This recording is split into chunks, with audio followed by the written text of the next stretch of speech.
All right, guys, so let's break down my keto macros so you guys understand why I stay so lean on keto. Now, I'm 5'3", I weigh about 126 pounds with a body fat around 13%. Here we go with the fat. So, I eat 1 pack of Kerrygold butter a day, which has 14 grams of fat per tablespoon at 100 calories per 14 grams.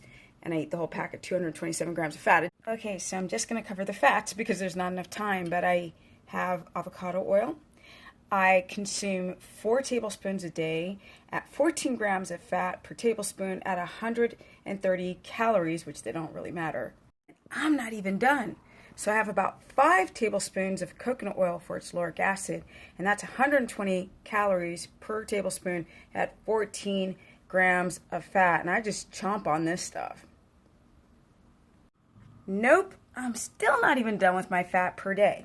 All right, so I have 1 Hass avocado, which has 28 grams of fat per Hass, and I think the carb count's like 13, but it has a lot of fiber and fat. Okay, guys, so we're getting on to the meat fat. So here I've got some chicken thigh.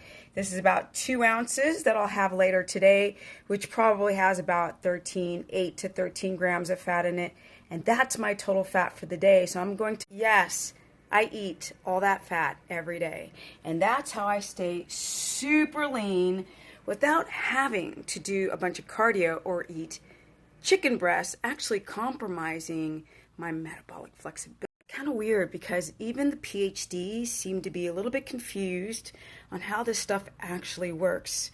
Well, I'm a living testament because it's really about your insulin regulation, your metabolic flexibility, and estrogen.